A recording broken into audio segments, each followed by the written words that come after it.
السلام عليكم ورحمة الله وبركاته. إن الحمد لله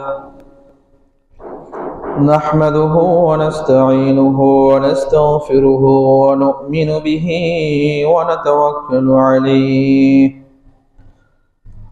ونعوذ بالله من شرور أنفسنا.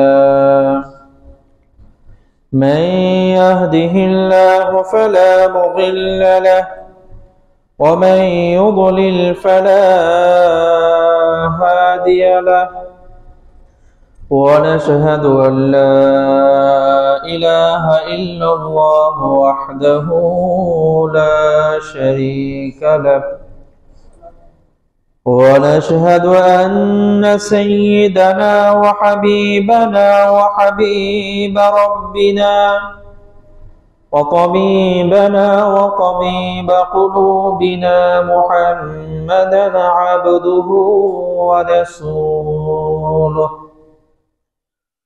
أرسله الله كافة للناس بشيرا ونذيرا وداعيا إلى الله بإذنه سراجا وقمرا منيرا. أما بعد، فقد قال الله سبحانه وتعالى في كلامه المجيد وفي فرقانه الحميد. بسم الله الرحمن الرحيم. سبحان الذي أسرى بعبده ليلا من المسجد الحرام إلى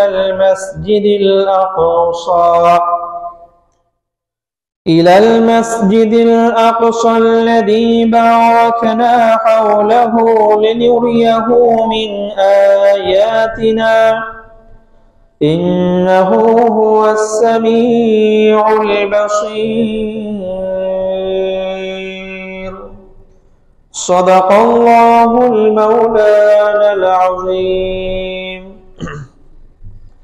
وعن أنس بن مالك رضي الله تعالى عنه قال: قال رسول الله صلى الله عليه وسلم: لما عرج بي مررت بقوم لهم أظفار من نحاس يخمشون وجوههم وصدورهم، فقلت: من هؤلاء يا جبريل؟ قال: هؤلاء الذين يأكلون لحوم الناس ويقعون في أعراضهم، أو كما قال عليه الصلاة والسلام. صدق الله المولانا العظيم، وصدق رسوله النبي الأمي الكريم، ونحن على ذلك لمن الشاهدين والشاكرين، والحمد لله رب العالمين. الحمد لله। মহান আল্লাহ সুবহানাহু ওয়া তাআলা এর পবিত্র দরবারে লাখো কোটি শুকরিয়া, যে মহান আল্লাহ সুবহানাহু ওয়া তাআলা আমাদের সকলকে দীর্ঘ এক সপ্তাহ পর পবিত্র জুমার দিনে জুমার নামাজ আদায়ের পূর্বে কুরআন ও হাদিস থেকে কিছু আলোচনা করা এবং শ্রবণ করার তৌফিক এনায়েত করেছেন। এজন্য আমরা সকলে হৃদয়ের অন্তঃস্থল থেকে একবার কালিমাতুশ শুকর পাঠ করে নিই, আলহামদুলিল্লাহ। আল্লাহ পাকের মেহেরবানিতে গত 2 জুমা থেকে রাসূল আরবি সাল্লাল্লাহু আলাইহি ওয়াসাল্লামের জীবনের ঐতিহাসিক একটা মুআজিজা মেরাজ নিয়ে আলোচনা করছি। আল্লাহ রাব্বুল আলামিন যুগে যুগে যত নবী আর রাসূলদেরকে পাঠিয়েছেন, প্রত্যেক নবীর জন্যই আল্লাহ রাব্বুল আলামিন কিছু মুজিজা দিয়েছেন। মুজিজা এই শব্দটা আরবি আইন জিম জা তথা মুজিজ শব্দ থেকে গঠিত হয়েছে, যার অর্থ হলো অপারগকারী, অক্ষমকারী। এমন কিছু কাজ যে কাজ করতে দুনিয়ার অন্য কেউ সক্ষম না, ওই কাজকে বলা হয় মুজিজা, যা আল্লাহ রাব্বুল আলামিনের পক্ষ থেকে নবীদেরকে প্রমাণ হিসেবে দেওয়া হয়েছে। যেমন আমরা সবাই জানি, হযরত ইব্রাহিম আলাইহিস সালাতু ওয়াস সালামকে আল্লাহ রাব্বুল আলামিন নমরুদে যখন অগ্নিকুণ্ডে ফেলে দিল, ফেরেশতারা এসে যখন ইব্রাহিম আলাইহিস সালাতু ওয়াস সালামকে বলল, আপনার কোনো সাহায্যের প্রয়োজন আছে কিনা?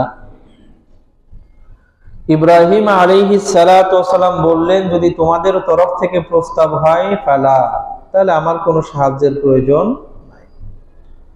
আর যদি আল্লাহর পক্ষ থেকে এই প্রস্তাব হয়, তাহলে আল্লাহ রাব্বুল আলামিনের কাছে আমার সাহায্যের প্রয়োজন আছে।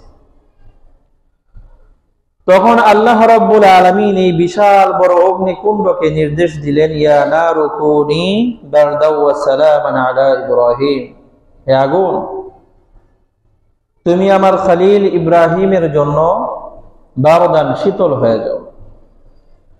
এখন আগুন, তাকে যখন আল্লাহ বলবেন ঠান্ডা হয়ে যাও, তো সে চেষ্টা করবে তার সর্বোচ্চ ঠান্ডা হওয়া। এখন আবার অতিরিক্ত ঠান্ডা হইলে তো ইব্রাহিমের থাকতে কষ্ট হবে।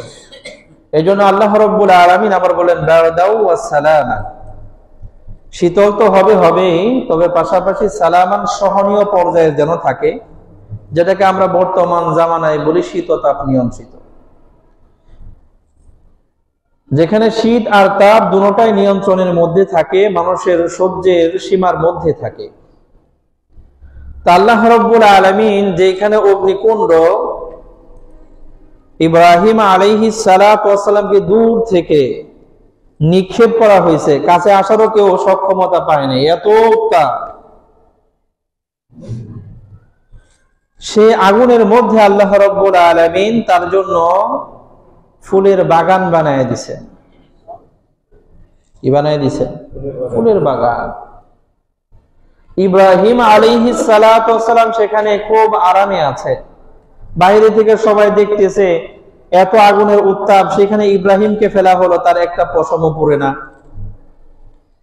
দুনিয়ার কোনো মানুষ এমন ঘটনা কখনো ঘটাইতে পারে নাই, বর্তমানেও পারবে না, ভবিষ্যতেও পারবে না। এটার নাম হলো মুজিজা, আল্লাহ রাব্বুল আলামিনের পক্ষ থেকে ইব্রাহিম নবীকে দেওয়া হয়েছে।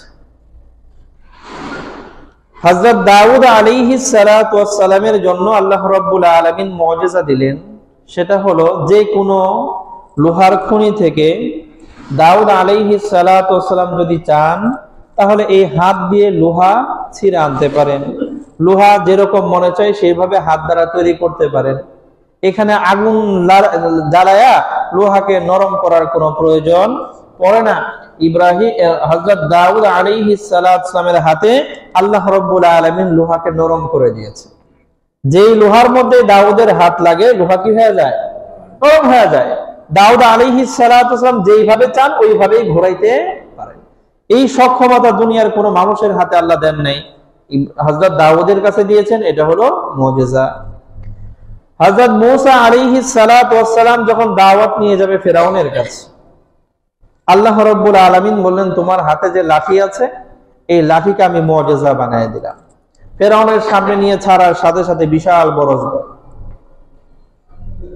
এত বড় অজগর, এটা দেখা ফিরাউন তো তার সিংহাসন থেকে নাইবা সিংহাসনের নিচে গিয়ে পালাইছে। ওই বাড়িতে মূসা আলাইহিস সালাতু ওয়াস সালাম যে কিছুক্ষণ হাতে নিজের হাতের লাঠিটারে ছাড়ছে, ছাড়ার পরে সাপ দেখছে, সে নিজেও ভয় পেয়ে গেছে।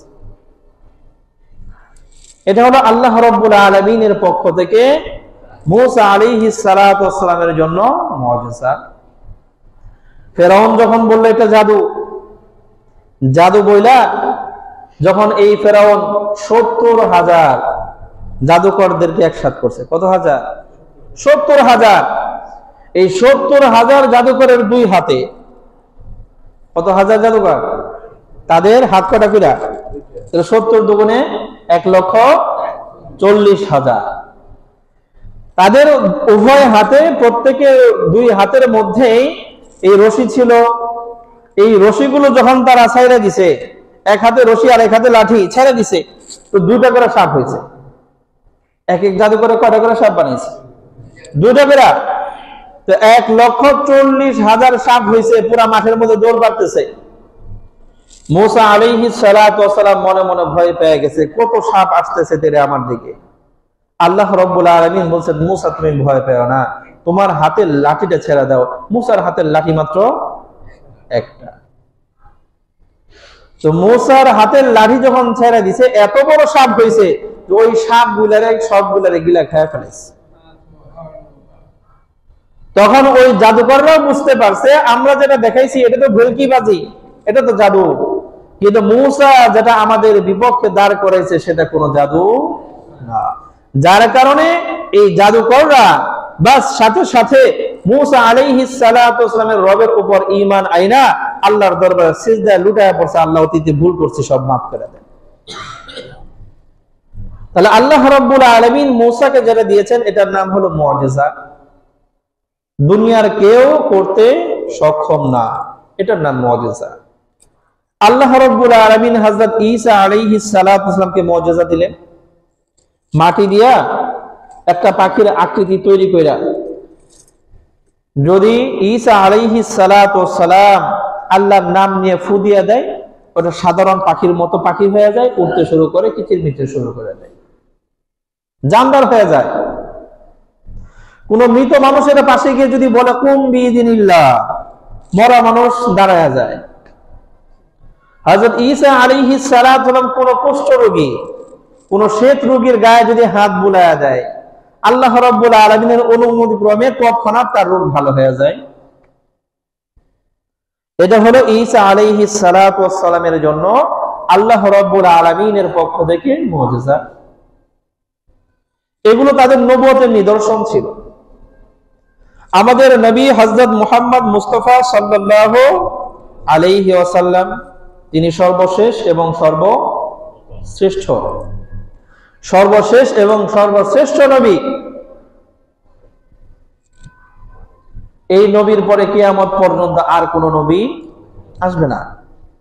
আমাদের এই নবীর মেয়াদ কিয়ামত পর্যন্ত। অন্যান্য নবীরা আসছিলেন, তাদের একটা মেয়াদ কাল ছিল, মেয়াদ উত্তীর্ণ হয়ে গেছে।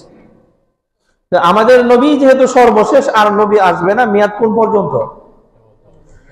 অতএব অন্যান্য নবীদের যে মুআজিজা ছিল, ওই নবীরা চলে গেছে, মুআজিজা বিলুপ্ত হয়ে গেছে।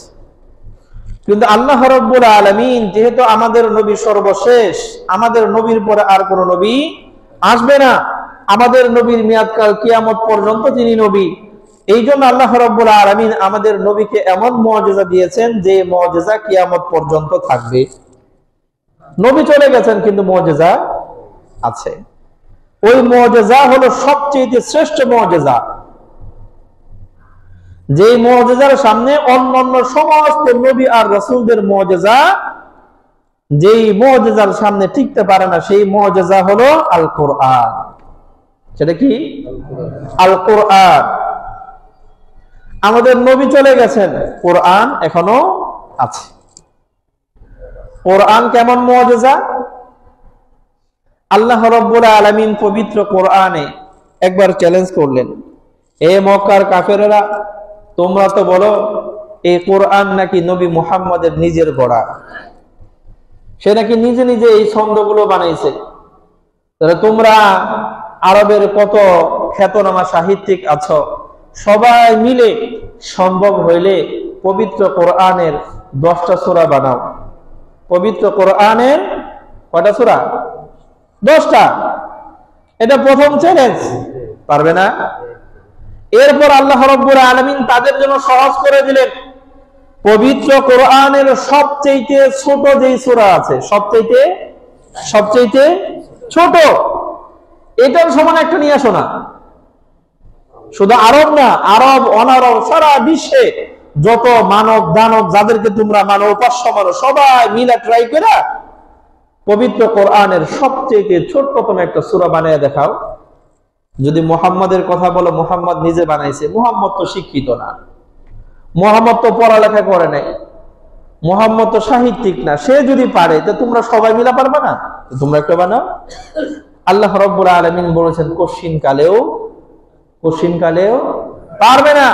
যেই বিষয়টা এমন, যেই বিষয় বাস্তবায়ন করতে সারা পৃথিবীর মানুষ অক্ষম, এটার নাম হলো মুআজিজা। এটার নাম কি? অতএব পবিত্র কোরআনের প্রত্যেকটা সূরা, প্রত্যেকটা আয়াত হলো জীবন্ত মুআজিজা, এটা কিয়ামত পর্যন্ত অব্যাহত থাকবে। যেটা আমাদের নবীর মেয়াদ কিয়ামত পর্যন্ত, অতএব মুআজিজাও এমন হওয়া প্রয়োজন ছিল যে মুআজিজা থাকবেও কিয়ামত পর্যন্ত। আল্লাহ মুআজিজা দিয়ে দিয়েছেন। রাসূলের সেই নবুয়তের কাল থেকে নিয়ে এখন পর্যন্ত 1450 বছর চলে গেলেও কেউ বিসমিল্লাহর অনুরূপ একটা ছোট্ট একটা আয়াত বানাইতেও সক্ষম হয় পারবে না। আল্লাহ, তাহলে আমাদের নবীর সবচেয়ে বড় মুআজিজা হলো আল কোরআন। এরপরে সবচেয়ে অবাক করা যে মুআজিজা, সেটার নাম হলো মিরাজ। সেটার নাম কি? মিরাজ।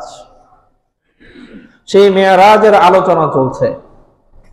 রাসূল আরবি সাল্লাল্লাহু আলাইহি ওয়াসাল্লাম মসজিদে হারাম থেকে মসজিদে আকসা পর্যন্ত গিয়েছেন। মসজিদে আকসায় যাওয়ার পরে সমস্ত নবী আর রাসূলদের রূহগুলো জড়ো হয়ে সারিবদ্ধ দাঁড়িয়ে আছে। কে নামাজ পড়াবে? জিবরিল আমিন আলাইহিস সালাতু ওয়াস সালাম রাসূলের হাত ধরে সামনে দাঁড় করায় দিয়েছে। আপনি ছাড়া এই সমস্ত নবী আর রাসূলদের ইমাম হওয়ার যোগ্যতা আর কেউ রাখে না, কারণ আপনি হলেন ইমামুল আম্বিয়া, ইমামুল মুরসালিন। সমস্ত নবীদের আপনি ইমাম, সমস্ত রাসূলদের আপনি ইমাম, সমস্ত নবী আর রাসূলরা আপনার প্রতীক্ষায় আছে, আপনি নামাজ পড়ায় দেন। রাসূল নামাজ পড়িয়েছেন। গত জুমাতে আলোচনা হয়েছিল মসজিদে হারাম থেকে নিয়ে মসজিদে আকসা পর্যন্ত আল্লাহ রাব্বুল আলামিন রাসূল সাল্লাল্লাহু আলাইহি ওয়াসাল্লামকে নেওয়ার জন্য একটা বাহন পাঠিয়েছেন। ওই বাহনের নাম হলো বুরাক। নাম কি? আচ্ছা, একটু মনে করেন তো, আল্লাহ রাব্বুল আলামিন যদি চাইতেন, যেহেতু আল্লাহ সুবহান, 2 জুমা আগে বলছি না, আল্লাহ কি? সুবহান। যে কাজ কেউ করতে পারে না, সেই কাজ যে করতে পারে সে কে? সুবহান। তাহলে আল্লাহ রাব্বুল আলামিন যদি চাইতেন মসজিদে হারাম থেকে মসজিদে আকসা পর্যন্ত আমার নবীরে বুরাক ছাড়া, কোনো বাহন ছাড়া আল্লাহ নিতে পারতেন না? কিন্তু আল্লাহ বাহন ছাড়া কেন নেন নাই? কারণ মসজিদে হারাম থেকে মসজিদে আকসা পর্যন্ত এটা হলো এই দুনিয়া, আর আল্লাহ রাব্বুল আলামিন আমাদেরকে শিক্ষা দিলেন এই দুনিয়া হলো দারুল আসবাব। দুনিয়া কি? দারুল আসবাব। এখানে প্রত্যেকটা কাজের পিছনে কারণ লাগে, মাধ্যম লাগে। মাধ্যম ছাড়া এখানে কিছুই, আমরা বাঙালিরা বুঝি মামু খালু ছাড়া চাকরিও, কথা বল না। তাহলে কিছু ছাড়া কিছু হয় না। তাহলে কোন একটা বিষয়ের উপর নির্ভর করে আমাদের এই দুনিয়ায় কি করতে হয়? কথা বলেন না, চলতে হয়। চাষাবাদ করেই খাইতে হয়, দোকানপাট করেই খাইতে হয়, ব্যবসা বাণিজ্য করেই চলতে হয়। খালি বাড়তে শুয়ে থাকবো আর অটোমেটিক খাবার আসবে, এটা এই দুনিয়ার নিজাম না, এটা জান্নাতের নিজাম। এটা কোথাকার নিজাম? জান্নাত। জান্নাতে কোনো পরিশ্রম করা লাগবে না। আপনার মনে চাইছে এই ধরনের একটা মাছ খাইলে মজা লাগতো, দেখবেন যেইভাবে চাইছেন ওইভাবে আপনার সামনে চলে আসছে, যেইভাবে। এমনকি এই কথাও রাসূল হাদিসে বলেছেন, জান্নাতে একজন মানুষ যদি চায়, হায় আমার যদি এই বয়সের একটা সন্তান হইতো, মনে করে 2 বছর বয়সী কেবল হয়ে আমার বাবা বাবা করে ডাকতেছে মুখ দিয়া, এই বয়সে যে একটা বাচ্চা হইতো, রাসূল সাল্লাল্লাহু আলাইহি ওয়াসাল্লাম বলেছেন তার স্ত্রীর গর্ভ ধারণ করা, গর্ভপাত করা, আর ওই বাচ্চার এই বয়সে উপনীত হওয়া মুহূর্তের মধ্যেই হয়ে যাবে। মুহূর্তের মধ্যেই দেখবে যে আমার এই বয়সে একটা বাচ্চা হয়ে গেছে। অথচ রাসূল সর্বশেষ বলেছেন, কিন্তু জান্নাতে গিয়ে কেউ সন্তান চাইবে না। যদি চায় তৎক্ষণাৎ যেই বয়সী সন্তান সে চাইতেছে ওই বয়সী সন্তানই সে পেয়ে যাবে। 3 বছর বয়সী সন্তান চাইছে, মুহূর্তের মধ্যে হয়ে যাবে। কারণ আল্লাহ রাব্বুল আলামিন জান্নাতকে এমন ভাবেই সাজাইছেন, ওয়ালাকুম ফিহা মা তাশতাহি আনফুসুকুম। দিল যা চাইবে তাই আছে, দিল যা চাবে তাই আছে। একজন লোক আসে রাসূলের কাছে, ইয়া রাসূলুল্লাহ, আমরা তো আরবীয় লোক, আমরা তো উঠে সফর করি, এদিক ওদিক গেলে মরুভূমি পাড়ি দিলে কিসে যায়? উঠে যায়। ইয়া রাসূলুল্লাহ ফিল জান্নাতি ইবিলুন, রাসূল কন্যা জান্নাতে কি উট আছে? কোথায়? কথা বুঝেন নাই? রাসূল তারে কিন্তু জবাব দিতে পারতেন যাচাই বাছাই আছে না। রাসূল সাল্লাল্লাহু আলাইহি ওয়াসাল্লাম বললেন, হ্যাঁ জান্নাতে উট আছে, তুমি যদি জান্নাতে গিয়ে উট চাও তাহলে আল্লাহ রাব্বুল আলামিন তোমার জন্য এমন উটের ব্যবস্থা করবেন যে উটের ডানা আছে। কি আছে? তুমি যেখানে চাইবা সেখানেই সেই উটের পিঠে চড়ে যাইতে পারবা।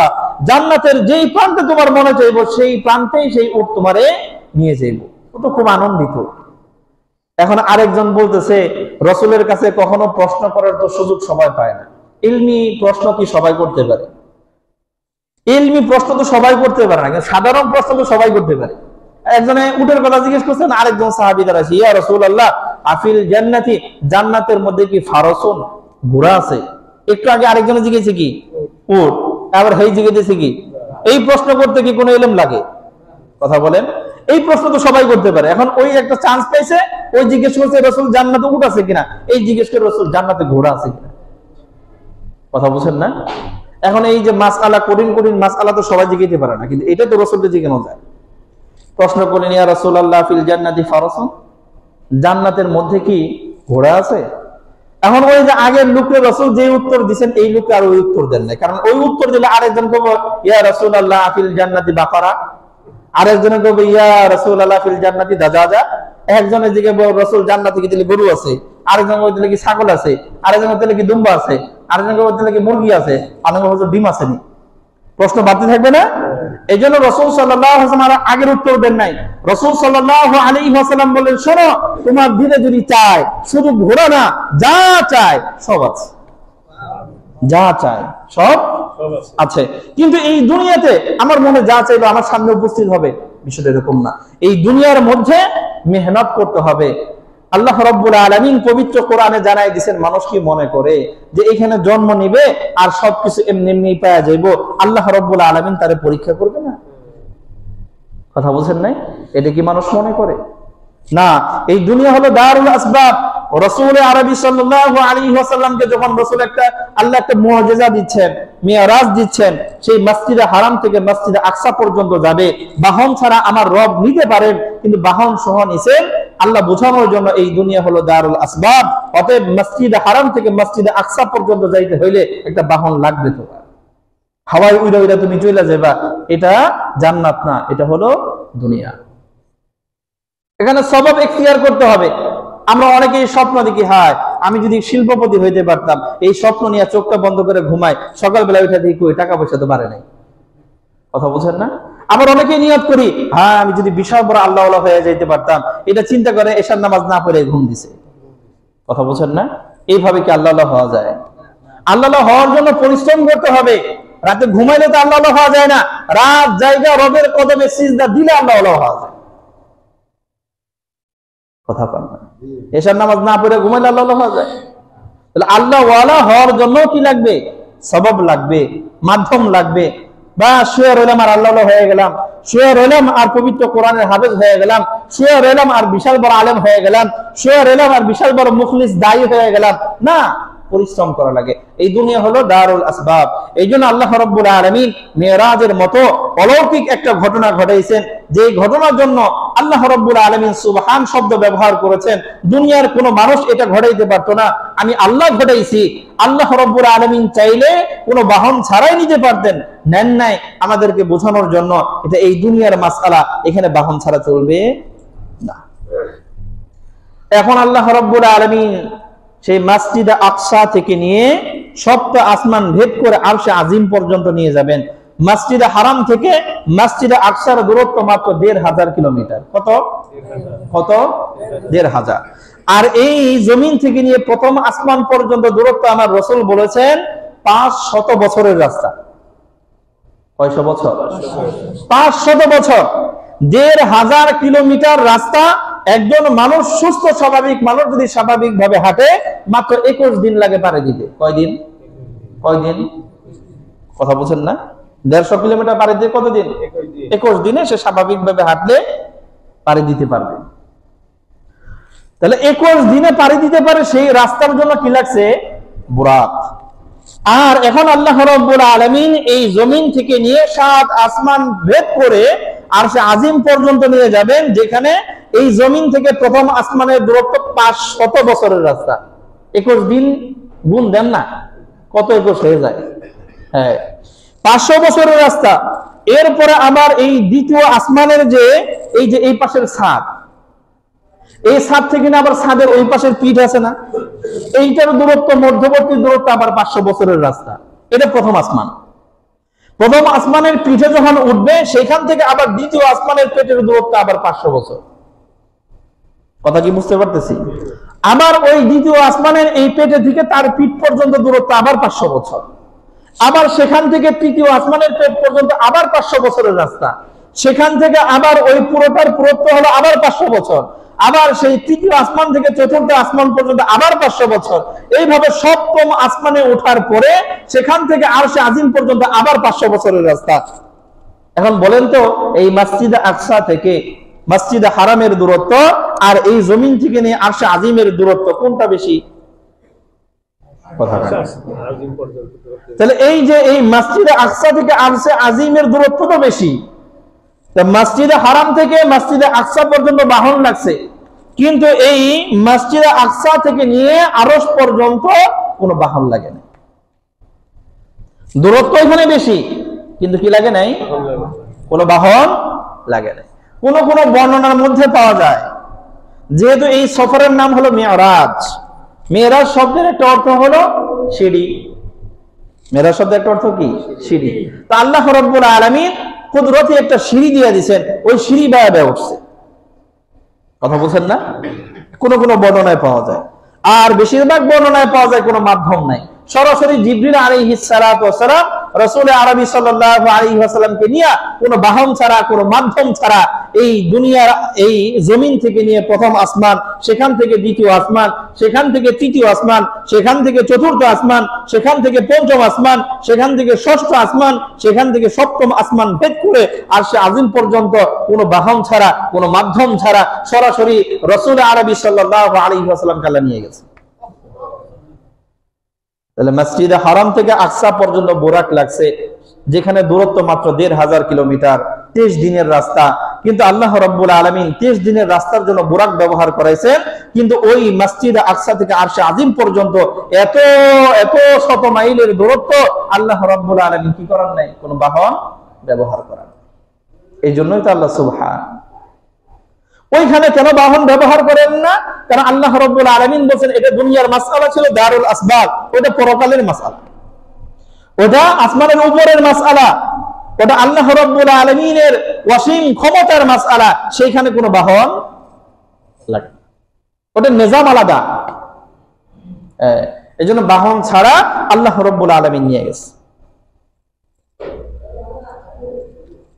তো এরপর রাসূল আরবি সাল্লাল্লাহু আলাইহি ওয়াসাল্লাম বলেন, সেই মসজিদে আকসা থেকে আমি যখন বের হলাম, আমার সামনে যখন পানি এবং দুধের পেয়ালা আনা হলো, যে কোনো একটা অ্যাকসেপ্ট করেন। রাসূল সাল্লাল্লাহু আলাইহি ওয়াসাল্লাম বলেন, আমি দুধের পেয়ালা নিলাম, সেটা পান করলাম। তখন জিবরিল আলাইহিস সালাতু ওয়াসালাম বললেন যে আপনি ফিতরাত, স্বভাব, স্বাভাবিক অবস্থাকে গ্রহণ করেছেন, আপনার উম্মত সঠিক পথে থাকবে। যদি আজকে আপনি পানি পান করতেন, কি পান করতেন? পানি, তাহলে আপনার উম্মত ডুবে যেত। কথা বুঝেন না? ফেরাউনের জাতি যেরকম ডুবে গেছে, নূহ আলাইহিস সালাম যেরকম প্লাবন হয়ে গেছে, তা আপনার জাতি ডুবে যেত। আবার কোন বর্ণনায় আছে মদ, কি এক পাশে দুধ আরেক পাশে মদ। তো জিবরিল বলেছেন যদি মদ পান করতেন তাহলে আপনার উম্মত পথভ্রষ্ট হয়ে যেত। কি হয়ে যেত? পথভ্রষ্ট হয়ে যেত। এরপর রাসূল সাল্লাল্লাহু আলাইহি ওয়াসাল্লাম বলেন, এই পর্ব যখন শেষ হলো, তুম্মা খাযা বিয়াদি, জিবরিল আলাইহিস সালাতু ওয়াসসালাম আমার হাত ধরলেন। হাত ধরার পরে ফারাজা বি ইলাস সামা, আমাকে নিয়ে আকাশের দিকে রওনা দিলেন। যাওয়ার পরে ফালাম্মা জিনাস সামা আদ-দুনিয়া, আমি যখন প্রথম আসমানের সেই বর্ডারের কাছে গেলাম, যেখানে একটা গেট আছে। প্রথম আসমানে কি আছে? গেট আছে। মনে চাইলো আর প্রথম আসমান ভেদ করে একদম লাফ দিয়ে গেল, যাওয়ার সুযোগ নাই। কি আছে? গেট আছে, ওই গেটে দারোয়ান আছে, ফিরিস্তা আছে। আর সকল ফিরিস্তাদের লিডার হলেন হযরত জিবরিল আলাইহিস সালাতু ওয়াস সালাম, সাইয়্যিদুল মালায়েকাতিন। তো সাইয়্যিদুল মালায়েকা, সমস্ত ফিরিস্তাদের লিডার হযরত জিবরিল নিয়ে যাচ্ছেন কাকে? সাইয়্যিদুল আম্বিয়াকে, সমস্ত নবীদের লিডারকে।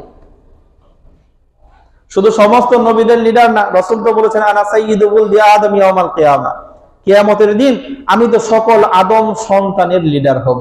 এমন কি আমার বাবা আদম আলাইহিস সালাতু ওয়াস সালাম আমার পতাকার নিচে আশ্রয় নেবে, এটা নিয়ে আমার কোনো গর্ব নাই। আমার বাবা আদম আলাইহিস সালাতু ওয়াস সালামও আমার পতাকার নিচে আশ্রয় নেবে। তো সাইয়্যিদুল মালায়েকা, ফেরেশতাদের লিডার জিবরিল আমিন আলাইহিস সালাতু ওয়াস সালাম হাত ধরেছেন, আমার হাত ধরে আকাশের দিকে রওনা দিয়েছেন। জিবরিল আলাইহিস সালাম প্রথম আসমানের গেটের কাছে গিয়ে ওই প্রথম আসমানের যে দারোয়ান আছে, খাজিনিস সামাঈদ দুনিয়া, তাকে বলল ইফতাহ, দরজা খুলে দাও। কে বলতেছে বলেন তো? জিবরিল। জিবরিলকে সমস্ত ফেরেশতাদের লিডার। তাহলে যেই ফেরেশতা ওই প্রথম আসমানের গেটে দাঁড়িয়ে রয়েছে, দারোয়ান, ওই ফেরেশতার নেতা না? জিবরিল তো ওই ফেরেশতারও নেতা। তাহলে ওই ফেরেশতার এখন কাজ কি ছিল? যেহেতু কাছে দরজা খুলো, সে সাথে সাথে কি করবে? কিন্তু খুলে না। কারণ জিবরিল আলাইহিস সালাতু ওয়াস সালাম যদিও সমস্ত ফেরেশতাদের নেতা, কিন্তু কোন ফেরেশতা শুধুমাত্র জিবরিলের নির্দেশে লড়াচড়া না, নির্দেশ আসে কোত্থেকে?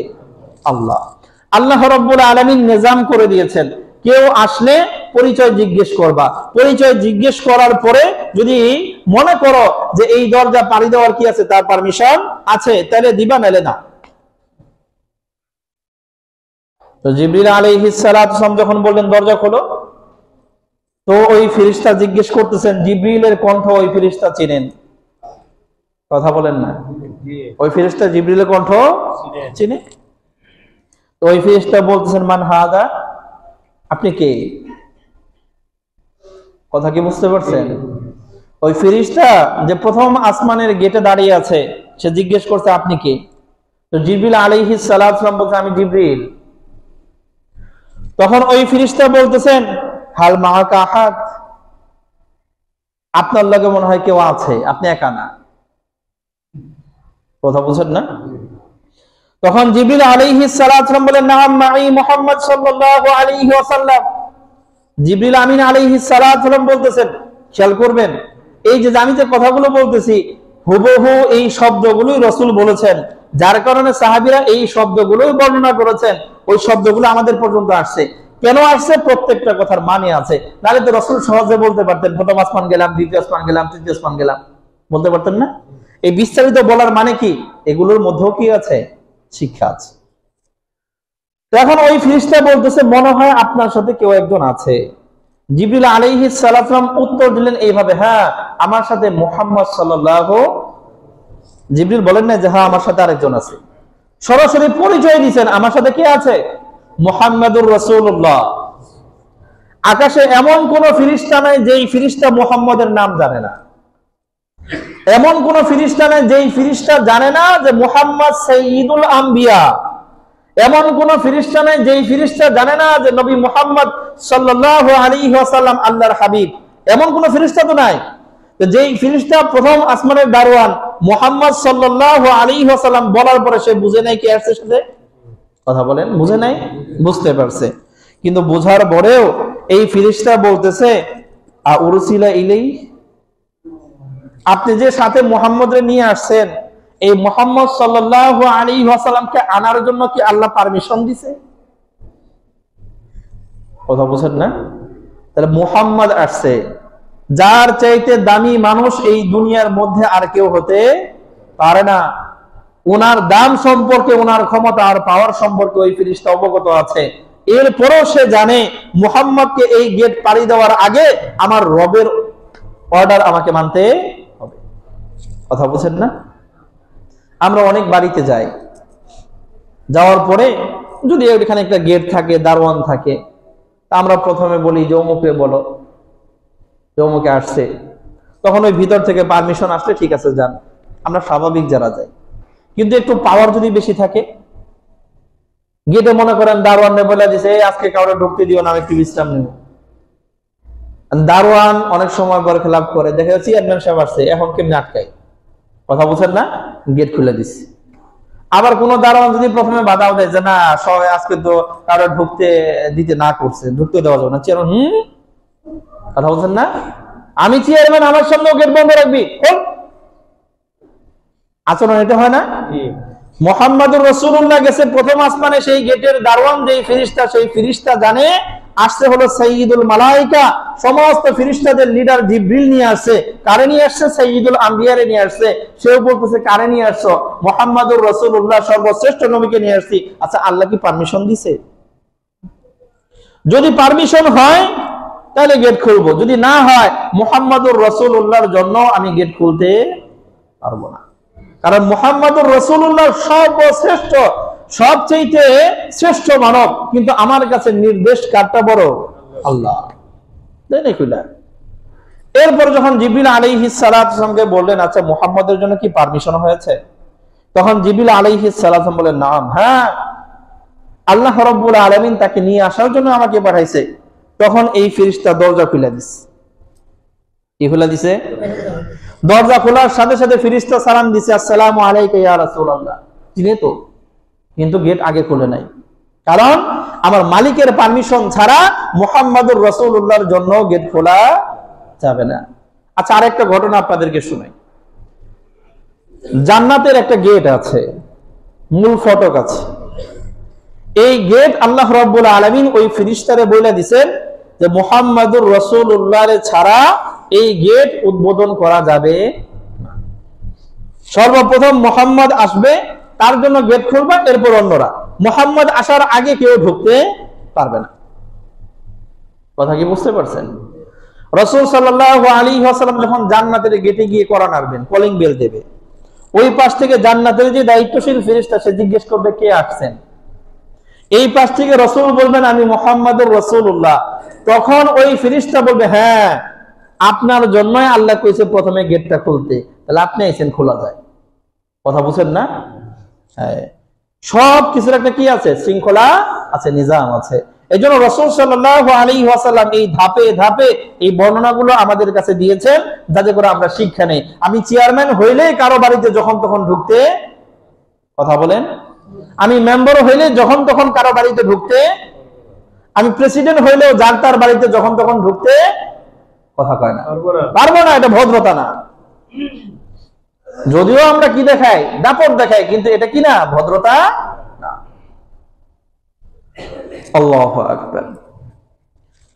যার বাড়ি সে ওই বাড়ির রাজা, তার ওই বাড়ির মধ্যে কারে ঢুকতে দেবে কারে দিবে না, এটার তার কি আছে? অধিকার আছে। কোন সময় সে আরেকজনের সাথে কথা বলতে চায় না, এই মর্জি তার আছে। আমি সবার উপর সব সময় ক্ষমতা প্রয়োগ করার অধিকার রাখি না। এই কমন সেন্স আমাদেরও নাই। কথা বুঝেন না? আর বাড়িতে কাউকে দায়িত্বশীল লাগলে হেরেও পারি না, হেও আবার চিন্তা করে চেয়ারম্যান সাহেবকে কেমনে না করি, ওটা মালিকে মরুক গিয়া, কারণ মালিক তো আমার চেয়ারম্যান না। কথা বুঝেন না? মাফ করুন। তো জিবরিল আলাইহিস সালাতু ওয়াস সালাম যখন রাসূল সাল্লাল্লাহু আলাইহি ওয়াসাল্লামকে নিয়ে প্রথম আসমানে উঠলেন, ওঠার পরে ওই ফেরেশতা সালাম দিয়েছেন। ওই ফেরেশতার সাথে সালাম কালাম হওয়ার পরে রাসূল সাল্লাল্লাহু আলাইহি ওয়াসাল্লাম দেখলেন একজন বয়স্ক লোক বসে আছে। কেমন লোক? বয়স্ক লোক। তার ডান দিকে ছোট ছোট কিছু বাচ্চা আছে, আর বাম দিকেও কিছু ছোট ছোট বাচ্চারা আছে। ডান দিকে যারা আছে তাদের চেহারাগুলো উজ্জ্বল, বাম দিকে যারা আছে তাদের চেহারাগুলো নিকষ কালো। এখন এই বৃদ্ধ লোক যখন ডান দিকে তাকায়, উজ্জ্বল চেহারার সেই ছোট ছোট বাচ্চাদেরকে দেখে সে মুস্কি মুস্কি হাসে। আবার যখন বাম দিকে ঘুরে ওই রকম কালো কুৎসিত চেহারা ছোট ছোট বাচ্চাদেরকে দেখে, তখন তাদের দিকে তাকায় একটু একটু কান্না করে। তখন এই রাসূল সাল্লাল্লাহু আলাইহি ওয়াসাল্লাম জিবরিল আলাইহিস সালাতু ওয়াস সালামকে বললেন যে এই লোকটাকে। জিবরিল আলাইহিস সালাতু ওয়াস সালাম বলেন এটা হলো মানব সম্প্রদায়ের বাবা হযরত আদম আলাইহিস সালাতু ওয়াস সালাম। কে? উনার ডান দিকে যে ছোট ছোট বাচ্চা দেখেন, এগুলো হলো উনার জান্নাতি সন্তানদের রূহ। কোন সন্তান? যেই সকল সন্তানরা জান্নাতে যাবে তাদের রূহগুলো তার ডান পাশে। এই চেহারার দিকে যখন তাকায়, জান্নাতি বাচ্চাদের দিকে যখন তাকায়, মনের ভিতরে আনন্দ লাগে, উনি হাসেন। আর বাম দিকে যে কালো কুৎসিত চেহারাগুলো দেখা যায়, এগুলো হলো আদম আলাইহিস সালাতু ওয়াস সালামের জাহান্নামী সন্তানদের রূহ। এদিকে যখন তিনি তাকান, জাহান্নামী সন্তানদের কথা যখন মনে পড়ে, তখন তিনি কেঁদে দেন। তখন রাসূল সাল্লাল্লাহু আলাইহি ওয়াসাল্লাম বাবা আদম আলাইহিস সালাতু ওয়াস সালামকে যখন সালাম দিলেন, তখন আদম আলাইহিস সালাতু ওয়াস সালাম বলেন, মারহাবান বিন নবিয়্যিস সালিহ ওয়া ইবনিস সালিহ, নেককার নবী এবং নেককার সন্তান, আপনাকে মারহাবা জানাই, স্বাগতম জানাই। এরপরে কথাবার্তা হলো। সেখানে কথাবার্তা হওয়ার পরে জিবরিল আলাইহিস সালাতু ওয়াস সালাম বলেন, চলেন আরো উপরে যাওয়া লাগবে। তখন এই প্রথম আসমান থেকে আবার দ্বিতীয় আসমানের গেটে গেছে। কোন আসমানের গেটে? এখন প্রথম আসমান যখন পাড়ি দিছে, তার মানে এই নবী মুহাম্মাদের গেট পাড়ি দেওয়ার পারমিশন আছে, বোঝা গেছে না? দ্বিতীয় আসমানে যাওয়ার পরে দ্বিতীয় আসমানে যে দায়িত্বশীল ফেরেশতা, গেট নিয়ন্ত্রণ করে যে ফেরেশতা, সে আবার আটকে দিছে। কারণ এই প্রথম আসমানের দায়িত্বশীল ফেরেশতাকে আল্লাহ রাব্বুল আলামিন যে নির্দেশনা দিয়ে রাখছেন, দ্বিতীয় আসমানের ফেরেশতার একই নির্দেশনা, যে কেউ আসলেই গেট খোলা যাবে। একই প্রশ্ন, আপনি কে? জিবরিল আমিন আলাইহিস সালাতু ওয়াস সালাম। আমি জিবরিল। তখন বললেন, আপনি তো আসতে পারেন, সমস্যা নাই, কিন্তু আপনার লগে মনে হয় আরেকজন আছে। তখন জিবরিল আলাইহিস সালাতু ওয়াস সালাম বলে, হ্যাঁ, আমার সাথে মুহাম্মদুর রাসূলুল্লাহ আছে। ওই ফেরেশতা বললেন, মুহাম্মদুর রাসূলুল্লাহর জন্য কি পারমিশন আছে কিনা? জিবরিল আমিন আলাইহিস সালাতু ওয়াস সালাম বলেন, হ্যাঁ, আল্লাহ রাব্বুল আলামিন আমাকে পাঠাইছেন আজকে তাকে নিয়ে আসার জন্য। তারপরে গেট খোলা হয়েছে, দ্বিতীয় আসমানে উঠছেন। ওঠার পরে রাসূল আরবি সাল্লাল্লাহু আলাইহি ওয়াসাল্লাম দুইজন নবীর সাথে সাক্ষাৎ হলো। একজন হযরত ঈসা আলাইহিস সালাতু ওয়াস সালাম, আরেকজন হযরত ইয়াহইয়া আলাইহিস সালাতু ওয়াস সালাম। আবার কোন বর্ণনায় রাসূল সাল্লাল্লাহু আলাইহি ওয়াসাল্লাম বলেছেন, আমি দুইজন খালাতো ভাইয়ের সাথে সাক্ষাৎ করলাম। দুইজন খালাতো ভাই, ঈসা আলাইহিস সালাতু ওয়াস সালাম এবং ইয়াহইয়া ইবনে যাকারিয়া আলাইহিস সালাতু ওয়াস সালাম। দুইজন কি ভাই? খালাতো ভাই। যাকারিয়া আলাইহিস সালাতু ওয়াস সালামের স্ত্রী আর ঈসা আলাইহিস সালাতু ওয়াস সালামের মা, দুইজন বোন। দুইজন কি? তাহলে এই দুই বোনের ঘরের সন্তান দুইজন কি? খালাতো ভাই। এই দুই খালাতো ভাইয়ের সাথে দেখা হলো। একজন হলেন হযরত ঈসা আলাইহিস সালাতু ওয়াস সালাম, আরেকজন হযরত ইয়াহইয়া আলাইহিস সালাতু ওয়াস সালাম। তিনাদের সাথে কিছু কথোপকথন হলো। এরপরে দ্বিতীয় আসমান থেকে আবার তৃতীয় আসমানে নিয়ে যাওয়া হলো, একই ঘটনা, আবার আটকে দিছে। সেখানেও যখন পারমিশন নিয়ে আবার উঠছেন, ওঠার পরে রাসূল সাল্লাল্লাহু আলাইহি ওয়াসাল্লাম বলেন, সেখানে আমার সাক্ষাৎ হলো হযরত ইউসুফ আলাইহিস সালাতু ওয়াস সালামের সাথে। কার সাথে? ইউসুফ আলাইহিস সালাতু ওয়াস সালাম। রাসূল সাল্লাল্লাহু আলাইহি ওয়াসাল্লাম বলেন, আমি ইউসুফ আলাইহিস সালাতু ওয়াস সালামের চেহারার দিকে তাকাইলাম। কার? তো রাসূল সাল্লাল্লাহু আলাইহি ওয়াসাল্লাম বলেন, ইদা হুয়া ক্বাদ উতিয়া শাতরাল হুসন। আমি তাকিয়ে দেখলাম আল্লাহ রাব্বুল আলামিন সারা দুনিয়ার অর্ধেক সৌন্দর্য তার চেহারায় দিয়েছে। এত সুন্দর চেহারা। তো ইউসুফ আলাইহিস সালাতু ওয়াস সালামের সাথে কথোপকথন হলো। এরপরে তৃতীয় আসমান থেকে চতুর্থ আসমানে আবার আটকে দেওয়া হয়েছে, আবার একই প্রশ্ন উত্তর সওয়াল জবাব হয়েছে। এরপর রাসূল সাল্লাল্লাহু আলাইহি ওয়াসাল্লাম যখন চতুর্থ আসমানে উঠছেন, ওঠার পরে হযরত ইদ্রিস আলাইহিস সালাতু ওয়াস সালামের সাথে সাক্ষাৎ। কার সাথে? রাসূল সাল্লাল্লাহু আলাইহি ওয়াসাল্লাম বলেন, ফাসাল্লামতু আলাইহি, আমি গিয়ে সালাম দিলাম। খেয়াল করবেন। এরপরে হযরত হারুন আলাইহিস সালাতু পঞ্চম আসমানে গিয়ে আবার আটক করেছে। আবার সেই একই প্রশ্ন উত্তর জবাব দিয়া যখন পারমিশন হয়েছে, পঞ্চম আসমানে উঠছেন। উঠা থেকে হযরত হারুন আলাইহিস সালাতু দেখা হয়েছে। এরপরে ষষ্ঠ আসমানে আবার গিয়ে আটক করেছে। সেইখানে প্রশ্ন উত্তর হওয়ার পরে ষষ্ঠ আসমানে উঠছে। উঠার পরে দেখেন হযরত মূসা আলাইহিস সালাতু ওয়াস সালাম। কে?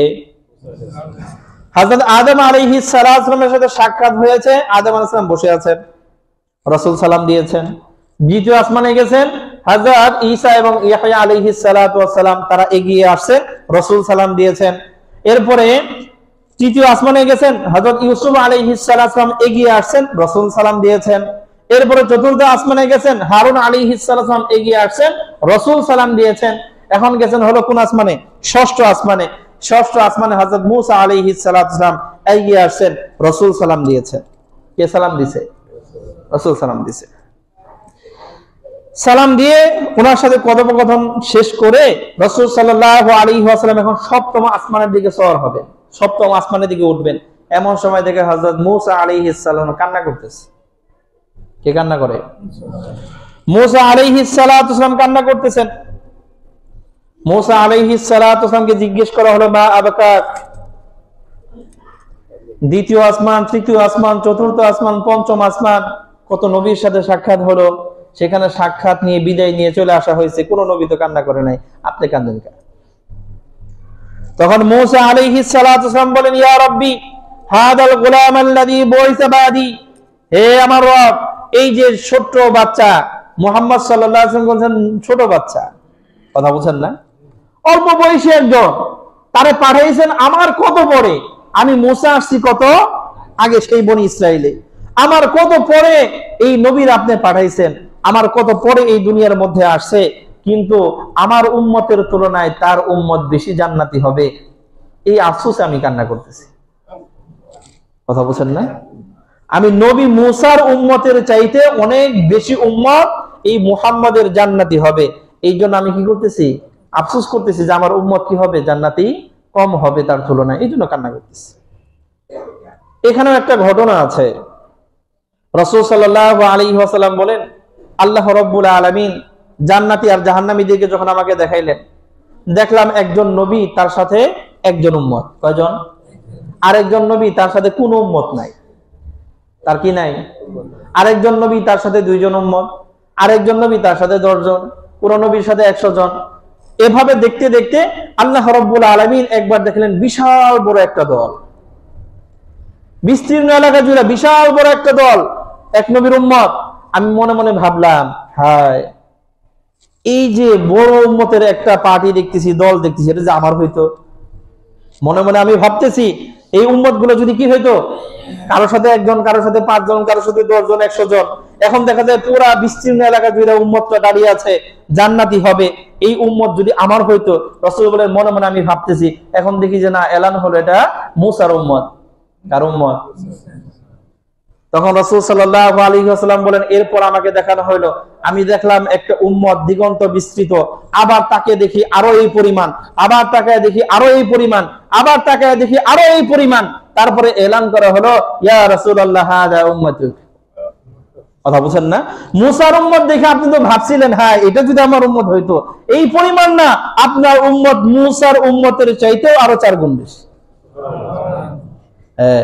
এই জন্য মূসা আলাইহিস সালাম বলতেছেন, আমি তো কান্না করতেছি এই দুঃখে, আসছি আগে, মেহনত করলাম কত, এই নীল নদ পাড়ি দিলাম, ফেরাউনের সাথে মোকাবেলা করলাম, এত কিছু কইরা আমার উম্মতের জান্নাতের সংখ্যা মুহাম্মদের উম্মতের তুলনায় কম হবে, এই দুঃখে কান্না করতেছি। এরপর রাসূল সাল্লাল্লাহু আলাইহি ওয়াসাল্লামকে নিয়ে জিবরিল আলাইহিস সালাতু ওয়াস সালাম এই 6ষ্ঠ আসমান থেকে 7ম আসমানের দিকে সফর করলেন। 7ম আসমানে যখন গেলেন, সেখানে আটক করে দেওয়া হয়েছে। আবার একই প্রশ্ন, জিবরিল আলাইহিস সালাতু সালাম গিয়ে দরজায় কড়া নাড়ছেন, দরজা খোলো। সেইখান থেকে প্রশ্ন, আপনি কে? উনি জবাব দিলেন, আমি জিবরিল আলাইহিস সালাতু ওয়াস সালাম। তখন তিনি বললেন, আপনার সাথে কে? মুহাম্মাদুর রাসূলুল্লাহ। তাকে কি যাওয়ার পারমিশন দেওয়া হয়েছে? হ্যাঁ, দেওয়া হয়েছে। বাস, তারপরে দরজা খুলছে, ফেরেশতা সালাম দিয়েছে। এরপর রাসূল সাল্লাল্লাহু আলাইহি ওয়াসাল্লাম 7ম আসমানে উঠছেন, উঠা দেখে হযরত ইব্রাহিম আলাইহিস সালাতু ওয়াস সালাম। কে? হযরত ইব্রাহিম আলাইহিস সালাতু ওয়াস সালাম মুসনিদান যহরাহু ইলাল বাইতুল মামুর। ইব্রাহিম আলাইহিস সালাতু ওয়াস সালাম বাইতুল মামুরে উনি হেলান দিয়ে বসে আছেন। আমি আগেই বলেছি, 2য় আসমান, 3য় আসমান, 4র্থ আসমান, 5ম আসমান, 6ষ্ঠ আসমান, সব নবীরা আইগিয়ে আসছেন। এরপরে রাসূল সালাম দিয়েছেন। 1ম আসমানে হযরত আদম আলাইহিস সালাম বসে আছেন, উঠেন নাই। 7ম আসমানে গেছে, ইব্রাহিম আলাইহিস সালাম হেলান দিয়ে বসে আছেন, উঠেন নাই। রাসূল কাছে গিয়ে সালাম দিয়েছেন। রাসূল কাছে গিয়ে কি দিবেন? সালাম দিবেন। ইব্রাহিম আলাইহিস সালাম বাইতুল মামুরে হেলান দেওয়া। বাইতুল মামুর কি? আমাদের এই দুনিয়ার মধ্যে আল্লাহ রাব্বুল আলামিনের একটা ঘর আছে, বাইতুল্লাহ বলি, কাবা বলি। কথা বুঝছেন না? অনেকে মক্কা, মক্কা না, কাবা। মক্কা একটা শহরের নাম। মক্কা কিসের নাম? মক্কা কিসের নাম? তাহলে ওই কাবার নাম কিন্তু মক্কা না। অনেক জায়গায় আমরা দেখি কাবা শরীফের আর মসজিদে নববীর ছবি দেওয়া, এক জায়গায় লেখা মক্কা, আর এক জায়গায় লেখা মদিনা। মক্কা আর মদিনা 2টা শহর। মক্কায় কাবার অবস্থান, মদিনায় মসজিদে নববীর অবস্থান, কিন্তু কাবার নাম মক্কা না, মসজিদে নববীর নাম মদিনা না। মদিনায় মসজিদে নববী আছে, ওটার নাম মসজিদে নববী, নবীর মসজিদ। আর এই মক্কার মধ্যে যেটা আছে সেটা হলো বাইতুল্লাহ, মসজিদে হারাম, মসজিদে হারাম, কাবা, এই নামগুলো হয়, কিন্তু এটার নাম মক্কা না। মক্কা তো একটা শহরের নাম। মক্কা কিসের নাম? আমাদের এই মসজিদের নাম কি দেওহাটা? এই মসজিদ দেওহাটায়। এই যে বাইতুল্লাহ, মক্কায় অবস্থিত যে বাইতুল্লাহ আছে, কাবা আছে, মসজিদে হারাম আছে, এই বরাবর সপ্তম আসমানের উপরে আল্লাহ রাব্বুল আলামিন একটা মসজিদ রাখছেন, ওইটার নাম হলো বাইতুল মামুর, একদম বরাবর। আরেকটা বিষয় হলো আল্লাহ রাব্বুল আলামিন যে তার ঘর বাইতুল্লাহ রাখছেন দুনিয়াতে, এটা সারা দুনিয়ার আয়তন হিসাব করলে একদম মাঝ বরাবর, একদম কোথায়?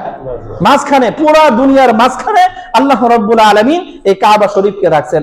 রাসূল সাল্লাল্লাহু আলাইহি ওয়াসাল্লাম বলেছেন, আল্লাহ রাব্বুল আলামিন যখন এই আরশে আজিম থেকে কোনো রহমত নাজিল করেন, প্রথমে এই বাইতুল্লাহ এসে পড়ে, একদম দুনিয়ার মাঝখানে এসে পড়ে, এখান থেকে আল্লাহ রাব্বুল আলামিন চারিদিকে ছড়ায় দেয়, ওটা একদম মাঝখানে। আল্লাহু আকবার। তো এই মাঝ বরাবর সপ্তম আসমানের উপরেও একটা মসজিদ আছে, ওটার নাম হলো বাইতুল মামুর। ওটার নাম কি? বাইতুল মামুর। এই যে এই দুনিয়ার কাবার মধ্যে যেমন আমরা মানুষেরা গিয়ে তওয়াফ করি, ওই বাইতুল মামুরে এসে ফেরেশতারা তওয়াফ করে। কারা তওয়াফ করে? ফেরেশতারা। রাসূল সাল্লাল্লাহু আলাইহি ওয়াসাল্লাম বলেন, সেই মসজিদ থেকে আমি জিবরিলকে জিজ্ঞেস করলাম যে এটা কি? জিবরিল আলাইহিস সালাতু ওয়াসালাম বলেন, হাযাল বাইতুল মামুর, এটার নাম হলো বাইতুল মামুর, বাইতুল মামুর। ইউসাল্লি ফীহি কুল্লা ইয়াউমিন ৭০,০০০ মালাকিন, প্রতিদিন এখানে ৭০,০০০ ফেরেশতারা নামাজ পড়ে আর তওয়াফ করে। কত হাজার? কত হাজার? ৭০,০০০ প্রতিদিন। এবং জিবরিল আলাইহিস সালাতু ওয়াসালাম বলেন, যেই ফেরেশতা একবার তওয়াফ করার সুযোগ পায়, সে আর কোনোদিন চান্স পাবে না। একবার যেই ফেরেশতা তওয়াফ করছে, আজকে যেই ৭০,০০০ তওয়াফ করলো, কিয়ামত পর্যন্ত এই ৭০,০০০ ফেরেশতার আর কি আসবে না? চান্স আসবে না। কালকে আবার নতুন ৭০,০০০ ফেরেশতা, পরের দিন আবার নতুন ৭০,০০০ ফেরেশতা, তারপরের দিন আবার নতুন করে ৭০,০০০, এইভাবে প্রতিদিন ৭০,০০০ করে ফেরেশতারা কি করতেছে? তওয়াফ করতেছে। তওয়াফ কোনোদিন কি থাকবে না? বন্ধ থাকবে না। তাহলে প্রতিদিন নতুন ৭০,০০০ করে, তাহলে চিন্তা করেন না ফেরেশতাদের সংখ্যা কত। কথা বলছেন না? এই জন্য আল্লাহ রাব্বুল আলামিন সূরা মুদ্দাসির আয়াত নাম্বার ৩১ আল্লাহ রাব্বুল আলামিন বলেছেন, ওয়ামা ইয়ালামু জুনুদা রাব্বিকা ইল্লা হুয়া, আপনার রব আল্লাহ রাব্বুল আলামিনের বাহিনীর সংখ্যা কত, এটা আল্লাহ রাব্বুল আলামিন ছাড়া কেউ হিসাব করতে পারবে না। আচ্ছা, যদি এক বছরের হিসাব কেউ করেন, ক্যালকুলেট করেন, এক বছরে ৩৬৫ দিন, ৩৬৫ ৭০,০০০ দিয়ে গুণ দেন, তাহলে এক বছরে যেই পরিমাণ ফেরেশতারা ওই বাইতুল মামুরে তওয়াফ করে, তাদের একটা সংখ্যা পাবেন। এরকম ভাবে আমাদের রাসূলের ইন্তেকালের পর থেকে এই পর্যন্ত ১৪৫০ বছর, প্রতি বছর হিসেবে আবার হিসাব করেন, এটা আসবে। আদম থেকে নিয়ে হিসাব করেন, আবার আসবে কিয়ামত পর্যন্ত। চিন্তা করেন না যে ক্যালকুলেট করা সম্ভব? কথা হয় না। তাহলে আল্লাহ রাব্বুল আলামিনের ফেরেশতাদের সংখ্যা কত, এটা হিসাব করা আমাদের সারা পৃথিবীর সমস্ত মানুষ মিলে বৈশাও সম্ভব না। আরেকটা হিসাব দিই আপনাদের কাছে। কিয়ামতের দিন আল্লাহ রাব্বুল আলামিন যখন জাহান্নামকে টেনে ওই হাসরের ময়দানের কাছে নিয়ে আসবেন, জাহান্নামরে নিয়ে আসবে, তাই না? সেই দিন জাহান্নামের ৭০,০০০ লাগাম থাকবে। কয় হাজার? কত হাজার? ৭০,০০০টা লাগাম থাকবে। জাহান্নামকে ৭০,০০০ লাগাম ধরে টেনে টেনে আনা হবে। আমাদের এই সমাজের মধ্যে সবচেয়ে টাগরা মোটা তাজা যে গরুটা কোরবানি দেওয়া হয়, ওটা লাগাম কয়টা লাগে? ৪টা ৫টা সর্বোচ্চ। কথা বল না। কিন্তু এই জাহান্নামের লাগাম দিতে হবে কত হাজার, আর প্রত্যেকটা লাগাম ধরার জন্য ৭০,০০০ ফেরেশতা নিয়োগ দেওয়া হবে। ৭০,০০০ লাগাম, প্রত্যেকটা লাগাম ধরবে আবার ৭০,০০০ ফেরেশতা। কথা কি বুঝতে পারলাম? যার এক একজন ফেরেশতা এই আমাদের এই পুরা পৃথিবীটাকে এক দানার কোনা দিয়া বাড়ি দিয়া, বুঝেন নাই, ধ্বংস করে দেওয়ার কি রাখে? ক্ষমতা রাখে। এরকম ৭০,০০০ ফেরেশতা একটা লাগাম ধরবে, আবার আরেকটা লাগাম আবার ৭০,০০০ ফেরেশতা, এরকম ৭০,০০০ লাগাম ধইরা সেই জাহান্নামকে টেনে হেসে যখন সেই হাসরের ময়দানের কাছে নিয়ে আসবে, এরপরও জাহান্নামের তর্জন আর গর্জনে তারা এমন অবস্থা হবে কেমন যেন লাগাম হাত থেকে ছুটে যায়। হ্যাঁ, ফেরেশতা কি পরিমাণ আছে। এজন্য আল্লাহ রাব্বুল আলামিন বলেছেন ওমা ইয়ালামু জুনুদা রাব্বিকা ইল্লা হুয়া, আল্লাহ ছাড়া কেউ জানে না তার বাহিনীর সংখ্যা কত। হ্যাঁ, আর আমরা মনে করি আমরা এত মানুষ, আমাদের আযাব দিবের লেগে আল্লাহ ফেরেশতা কয়জন দেয়। আমরা আবার চিন্তা করি যে কত জায়গায় কত মানুষ কার জান কবজ করবে লেগে আজরাইল কোনে দৌড় দিব, আজরাইলের বাহিনী যে কতটুকু আছে আমাদের কোনো আইডিয়া নেই। আজরাইল আলাইহিস সালাম যে নাম আমরা জানি, পবিত্র কোরআনে বলা হয় মালাকুল মাউত, মৃত্যুর ফেরেশতা, এরকম কোন নাম নাই আজরাইল, মৃত্যুর ফেরেশতা। মৃত্যুর ফেরেশতা আল্লাহ কি পরিমাণ নিযুক্ত করেছেন এটা আল্লাহই জানে। কথা বুঝেন নাই? এমনও হইতে পারে যে আল্লাহ রাব্বুল আলামিন এক একজন মানুষের রূহ কবজ করার জন্য এক একটা ফেরেশতা দিয়ে দিয়েছে। কথা বুঝেন না? আল্লাহ যদি দুনিয়া সে আদম থেকে নিয়ে কিয়ামত পর্যন্ত আমরা যত মানুষ এসেছিল, আছি, আসবে, প্রত্যেকের জন্য আলাদা আলাদা একজন করে ফেরেশতা নিয়োগ দেয় যদি জান কবজ করার, আল্লাহ ফেরেশতা কম করবো? আল্লাহ। সেই বাইতুল মামুরে ইব্রাহিম আলাইহিস সালাতু হেলান দিয়ে বসে আছেন, রাসূল সাল্লাল্লাহু আলাইহি ওয়াসাল্লাম গিয়ে সালাম দিয়েছেন, জিবরিলকে জিজ্ঞেস করেছেন উনি কে? তখন জিবরিল আলাইহিস সালাতু ওয়াসালাম বললেন ইনি হলেন আপনার পিতা ইব্রাহিম আলাইহিস সালাতু ওয়াসালাম। আলোচনা আজকে এই পর্যন্ত। শুধু দুটো তথ্য আমি আপনাদের কাছে বলি। একটা বিষয় হলো সালামের যে নিয়ম, সালাম কে দেবে? এই যে আমরা এখানে বসে আছি, এখন নতুন করে কেউ যদি আসে, সে যত বড় ব্যক্তি হোক সালাম সে দেবে, এটা হলো নিয়ম, এটাই হলো আদব। কথা বলছেন না? যেমন রাসূল সাল্লাল্লাহু আলাইহি ওয়াসাল্লাম এই হযরত আদম থেকে নিয়ে প্রথম আসমানে আর সপ্তম আসমানে হযরত ইব্রাহিম পর্যন্ত যত নবী আছে, প্রত্যেক নবীর লিডারকে আমাদের নবী, কিন্তু সালাম দেওয়ার ব্যাপারে দিলেন কে? আমাদের নবী। কেন? উনি না সবচেয়ে সম্মানিত, কেন সালাম দিলেন? কারণ তারা তো আগে থেকেই আছে, নবী গেছে। কথা বুঝেন না? এই জন্য নিয়ম হলো যে আসবে মজমায় সে সালাম দেবে। কথা কি বুঝতে পারলাম? তা আমাদের এই বিভিন্ন জায়গায় যখন সভা সমাবেশ হয়, আমরা যে আসে সে যদি একটু ভালো পদের হয়, চিন্তা করে আমি তাইলাম, কথা বুঝেন নাই, মানে কাজটা দিয়ে বুঝালাম আমারে দেখো একটু সালাম দাও না, আমি আসছি, আমি যত বড় ব্যক্তি হব আমার সালাম তত সুন্দর হবে, যত বড় ব্যক্তিত্ব হব আমি নিজে তত সালাম দেব। যার মন ছোট এ সালাম দিবার চায় না, যার মন বড় সে কি দেয়? সালাম দেয়। এই যে শ্রেণী কক্ষে যখন আমরা যাই, ক্লাসে পড়াইতে যাই, যাদেরকে বড়াবো তারা তো আমাদের ছাত্র ছাত্রী। কথা বুঝেন না?